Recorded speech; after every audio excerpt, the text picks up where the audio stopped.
Okay. Hi, I'm Mervyn Sacher. My wife Linda Sacher, always been a Sacher because she was S-A-C-H-A-R and I'm an S-A-C-H-E-R, and we got married. She changed her name, her one letter in her name, but she's always been Linda Sacher from the time she was born. The interesting thing, before we even came to America, we found out that Linda had family in the United States. Dr. Abraham Sacher from Brandeis University, president, is actually family of hers. My family. Linda's family, and so quite famous and well known. They wrote that book, what was the Diaspora, was written by him, I think. Not by him, by one of them. By the family, okay. Anyway, Linda's dad had a big business in South Africa, similar to Walmart here. I was the director of the public company, and him and his partner, his cousin, saw the writing on the wall, as we might say, that the Jews might be in trouble in South Africa, and that's why most of us are here. Not the Jews, really. The Jewish people, well, or the whites as well, correct, the whites. But Jewish people, particularly looking over our shoulder, and they said, make plans to get out of here. Things are not going to go, they're going to go wrong. Actually, they didn't really go that wrong. The country is a little bit of trouble now, but it's not apparent, but it's in the background. There's a lot of financial problem there, and so we were happy to have made this move because of that. Later in the conversation, you asked me a question which I can answer now. Am I glad I've moved? I think I would have rather have spent my life there with all my friends, my family, as it was growing up, when we had cousins and everything together. All my friends are still there. We go back every year, and we have a fantastic time. From the second we arrive, it's as if we've never left. Tell me a little bit about your background prior to you growing up there. Where, if you remember, were your grandparents and your parents from originally? My parents were both born in South Africa. Their parents came from Russia or somewhere.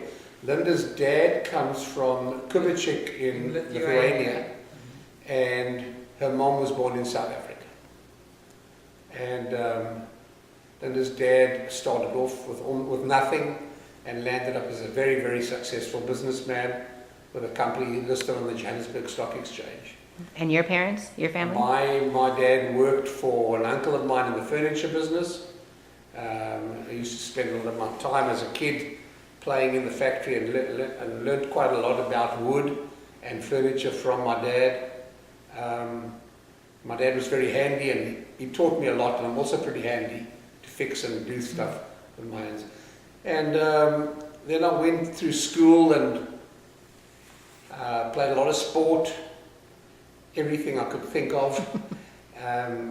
And eventually, at the end, it was time to... It was very hard growing up. My parents didn't have anything. I had to leave school to help them, to go out and work so I could help them in the house with expenses and cars and everything. And but I knew I could do it on my own, and worked for Linda's dad for 14 years in the business. And then he told us to leave. He said, you need to make plans. Well, wait, before that though, when did you first meet Linda? And how long were you going together? On my bar mitzvah was in 1958.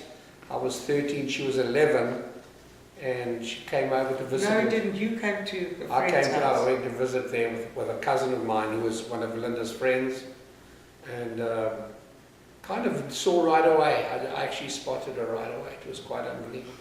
So now we've known each other for 60 years. What age did you get married? When I was 21, Linda was 19. And so you were still in South Africa at that time? Yes, yes. We got married there. We had our 3 children there. They all came over here with us. None of them were born here. So your father-in-law basically prompted you and said you need to be thinking about. So tell us about that journey. What happened? Well, we decided that let's go and look at America. America was very hard to get in. Still very difficult to get in. If you're a refugee or running away from something, you get in here easily. But if you've got a little bit of money and you're a good businessman, you can't get into America. It's quite unbelievable. So we decided to come and look at America. Most people, and I don't know, I'm just saying this, but I think most people look at a place to go to, but I think America drew me to come to. I didn't say, well, should I go to Israel or Australia or England or Canada or America? But when I saw America, I knew that this was for me. This is my type of lifestyle. And how did you end up in Dallas, of all places? Well, Linda's sister had his husband was a gentleman by the name of Malcolm Mentor, and Malcolm Mentor's older brother had already come here and had joined a dermatology practice, and they followed him, and then we were going to go to San Diego, which most Cape Town people would prefer to go to, because Johannesburg to Cape Town is similar to Dallas to San Diego. And the Cape Town, Johannesburg to Dallas. Johannesburg to Cape Town is the same as Dallas is to San Diego. Okay. So we were going to go there, and I said to Linda, we need to go and make family. We need to keep the family together and build up a family unit. And we decided to come to Dallas, and I went for an interview at Neiman Marcus, and they gave me a job because I had worldwide travel and buying experience. Which Neiman's? Downtown? Original? I was in the buying office. Wonderful. So you hadn't been here previously. You just moved here. No, we traveled here a number of times to look. Okay. To look-see, as the South Africans called it. LSD, you know what LSD is? Look-see. Pound, shillings and pence, or look-see deposit. Good. So what were your impressions? Your honest impressions? It was quite actually amazing. We came as tourists, really. So we came here, and people met us in New York and took us to Stage Delhi. And another gentleman said, "What can I do to sponsor you to get you into America?" And then we flew to Vegas, and I had contacts already set up there. And the guy said, "Your stay is free, and here's front row seats for the shows." And then we went to San Francisco, and National Cash Register, we were big with in South Africa. They had set up people to take us all around and entertain us. And then we had friends in LA, and they took us all over. And then we came to Dallas, and Linda's sister was here, and the whole place is unbelievable. But It's a free ride. Came as a tourist. You know the story. Oh, yeah. Anyway, so that definitely drew us, and things worked out, and it took 3 years to get the papers through to be able to come and live here. What other challenges do you feel you guys had, besides the paperwork, obviously, but what else do you feel that were here once you arrived here? Well, I must tell you that it's a shock, because we speak English, and so from there, so do you. Everything's the same, we drive and all that. But it's a shock when you come somewhere where you would go to a movie or a restaurant and you'd see a face and say hello to somebody. Nobody, not one person would you know. And that's absolutely a shock for you. And you feel very alone, and it's when you start grabbing onto your own family to say hello to somebody. The Texans are very friendly, and now when I'll say hello to anybody in a friendly way and they'd respond, you didn't know that it could work like that. You didn't feel accepted at that time. Now we do. We could get into a conversation with anybody, but they were scared at that time, not realizing you were, but you were. And how do you think your children felt? How was their adjustment period? That was easy for them. Some of them were They grew up and went to school and met kids at school, and they were still young, very young, and that's how they went. They grew up. This was their home. They didn't know anything different. How did Israel fit into your formative years in South Africa, and how do you feel about it now? No, it was not. It wasn't something that was important to us. We went there. Well, I mean, not saying not important, but it was never a choice to go to. We went there on vacation once while we were in South Africa. You see, the concentration was to get here, find out what you can, try and establish yourself, meet as many people as you can, what business can I do? So all other travel seemed to, everything else was in the sideburn on it. And this was the concentration. Couldn't do anything else except come here and make plans. And I didn't know what I was going to do here. I had this enormous job in South Africa, had a private secretary company car, world travel allowance. It was just incredible. Life was incredible. I must tell you, you cannot imagine how easy it was. We closed the business at lunchtime on Saturdays. You had a 3-day weekend. 1.5 day weekends, and it was easy going. Well protected, family, grandparents behind you, Shabbat together, all the cousins, everything was just hunky-dory. Did anybody follow you here, your family and friends? No. None of our family, no friends either. A cousin came, but Not really, no. Everybody else was still there. So I had to think of what I'm going to do in America. Now, although I had this great job and this big position there was this little chocolate shop called Swiss Miss, which is a name of one of your coffees, hot chocolate. but that name was used on this little chocolate shop. And everybody would buy the little gift to go out with from there. And I just loved that little shop. I would have loved to have owned that shop and not had my job. And I woke up one morning in Cape Town and I said, Linda, I know what I'm going to do in America. I'm going to open a chocolate shop. Just like that. And we came here and I spoke to people and they said, you can't. You can't come here. You don't know the business. You think you know the way. You think you know the system, but you don't. You've got to go and get a job first and learn the system here. And I went to visit successful people that I knew in San Diego, and they said to me, I said, what are you going to do? I'm going to bring the chocolates from South Africa. You can't. You cannot rely on any money or anything from South Africa. You've got to make it here. He was right. 2 years later, there were sanctions. Nothing was coming to the country. My chocolates would have gone flat. He said, forget about the money there, forget about everything. It's done. You've got to make it here. So we came here and I took a job at Neiman Marcus instead of taking my idea. And I went to the buying office, and there I met a guy by the name of Harris Georgiadis, a Greek guy. He was the head of merchandising for Epicure. And he came to me secretly one day and said, Mervyn, get into the gourmet chocolate business. Nobody's doing it. In Neiman's was importing Newhouse from Belgium, and I'd never heard of Newhouse chocolates. And they showed me the boxes and said, we're getting out of the name, we're going to Neiman Marcus Belgian chocolates. I'm going to introduce you to the importer. He wants to open stores, the two of you. And I said, that's unbelievable, you're telling me this. I'll tell you what I know now. So I met this gentleman by the name of Walker Morris, went to his warehouse, we had meetings, and we decided, and he knew the leasing manager at North Park Mall, and we opened, and he said, I'll give you the space. How are you going to look? What are you going to do? I said, Mervyn's going to do it. And day by day they came to look. How are you going to do this? What are you putting here? And out of my mind, I'm pretty creative with that sort of stuff. All the stuff I've done is of my own design.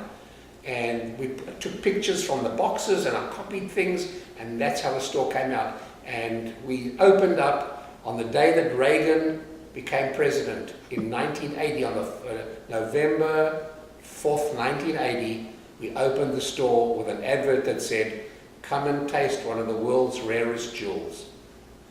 And we had silver from Belgium, all antique silver pieces like I have here. And we had marzipan in all different shapes, in footballs, in croissant shapes, in cheese shapes, the most beautiful mushrooms, the most beautiful stuff. And the business started. But he was a crook. Shoot, don't give his name. Gave him crook and name I gave him. But he was a crook, and he tried to catch me out financially. I caught him out, and after 6 months of terrible strain, I got rid of him, paid him out and got rid of him. And Newhouse became mine.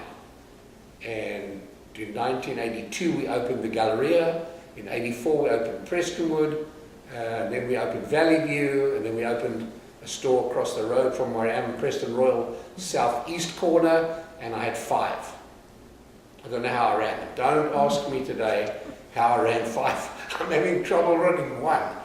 But, and then time went on and we did it right, and somebody came wanted to buy my business from me. And I was negotiating them, and my manager who was working for me was the same age as me, who had come from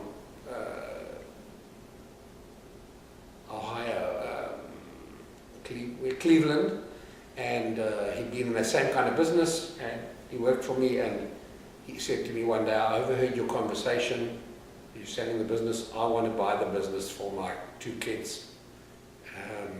I said, fine, if you do this, and this, I'll cancel my other deal. And he did what I asked him financially, and I said to him, but I'm keeping the Galleria store. I said, fine. And the deal was done. And 1 year later, he was gone. He blew out completely. He didn't know what he was doing. He'd been with me for 9 years, and I thought he knew, and he thought he knew, but he didn't know. You've got to be the person who puts those crumbs on the table, their first crumbs. That's when you learn what it takes. Otherwise, you think it's almost handed to you as a working machine, and the machine doesn't keep going unless you know how to keep it going. Right. Let me ask you this. Huh? Is there anything that either of you miss at all about South Africa? Life, the easy life. The ocean. The ocean, oh my God, Linda craves the ocean. We go to California sometimes, and we go to Cabo San Lucas, Mexico. We love the sea. I was a surfer, water skier, surfing, loved the sea. And you end up in Dallas. And there's no surfing here. There's a little lake somewhere. The back of my car's a sticker that says longboards rule, and this my whole office back in the house here has got endless summer posters in it. I love my surfing. And do you still go back fairly regularly? Oh yeah, when my mom and dad were alive, I went back twice a year, and then when my dad eventually, my dad wasn't well, I think I did 3 times in 1 year, and stayed there a week, and it's a long way. It's a 30-hour door-to-door trip, with all the plane changes and all that. It's long. Very fortunate to earn a lot of air miles through credit cards in my business, and able to travel comfortably on the plane, because it must be murder to go on a long Irregular, trip like that. yeah. So tell me a little bit about earning your citizenship, what that process was Well, like. it came through that gentleman by the name of Alvin Fudderman, who on the very first day in New York, on our visit to New York, said to me, tell me, I'll help you, tell me what I have to do. I said, here's my lawyer's name, and we set up a job offer situation which no American could fill. Well, you were being exporting. I was doing some exporting, but we did something to do with basketwear, coming out of Africa with a language problem that no South African, because I could speak the language that they needed and all, and it took 3 years. And eventually the paperwork came through clean. We came here with proper paperwork, no risk involved. A lot of people came here and had a hard time worrying about getting deported. We came through, everything was in order by the time we came through here. It's a big job to put it together. You had to have police reports and fingerprints and everything in the world. I set up a whole file on this to put it together. I wonder if My name it's actually gotten a changed. little bit easier, I Let me think. tell you But something. My name was Sacharovitz. Sacharowitz. Same name. Had I shortened it correctly, I should have been a Sacher AR, which goes back to the beginning of the interview. But my dad called himself Morris Sacher, and Sacher to us was ER. So we wrote ER, and my brother did too. Eventually my brother and I actually officially changed our names to Mervyn and Jonathan Sacher. ER. Very good. But I'm not related to the biggest drug company in Switzerland, and I'm not related to Marks and Spencer in London, Oh, well. and I'm not related to Sacher Hotel in Austria. Before we end, I just want to ask you, in general, are you glad you came here, and if so, why, in your own words? Am I glad? I'm sorry we had to leave South Africa. If we wouldn't have had to leave, we'd be very happy there. My friends are all very happy there. They have a good life. They're all friends. I had to make new friends here, and I've made some, mostly Johannesburg people. I've made more friends, I think, than Linda has, of the guys. And they're nice. I've got a couple of guys, but nothing. I grew up with people from our neighborhood who are still my friends. We were little kids together. I can never replace that.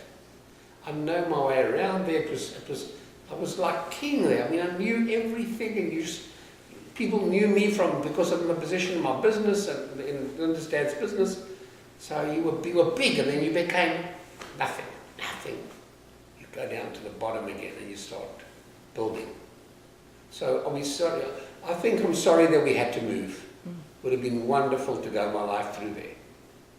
I could have owned that business, her dad's business, and then we sold it. It was on the We did it for the children, so that... We did it for the children. Now that's what everybody's doing. They're doing it for their children. And I left my mom and dad, said goodbye to them. I lost a sister at 18, and then my brother went to live in London. I came here, and then we leave them. All this terrible splits in the families. All the families got broken up. All the older people, as they get older, their medical expenses were going higher and higher. The travel to visit their kids, one in Australia, one in Israel, one in Canada, cost them a fortune. They can't get decent seats. They can't travel like that because it's uncomfortable for old people. And they get older and then they can't travel at all. So the families are running back to visit them, and they're getting sick, and you stay with them for a while, and then they seem to be okay, and you fly back, and while you fly back they die. So now what do? Turn around the plane and catch another plane back to bury them? Just such a problem. Is there anything else you want to add or tell us? My children have grown up nicely here. They've done okay. Where are they now? All in Dallas. Luckily, Oh, all my whole family's in Dallas. Oh, wow, that's amazing. And what are they doing? My oldest is Karen. She married Fonberg, Mitchell Fonberg, got divorced. My second daughter, Andy, married a Ripner, got divorced. Still divorced, both of them. Then David Sacher, my son, married Feinstein, Dr. Feinstein's daughter, Siri, and they're still married with 4 lovely kids. Karen's got a boy and a girl, and he's got 2 boys. And we're a happy family here. That's good. Very good. Thank you. And he works with me. She helps me tremendously in the store. I'm 70 now, and it's getting tougher. Can't do what I used to do. I think I can, but I can't. Linda helps me a lot as well. That's our story of our life in America. Very good. Linda, anything you want to say or add? I think he said it all. He said it all. That's how we got into our boots. All right. Thank you very much. Wonderful.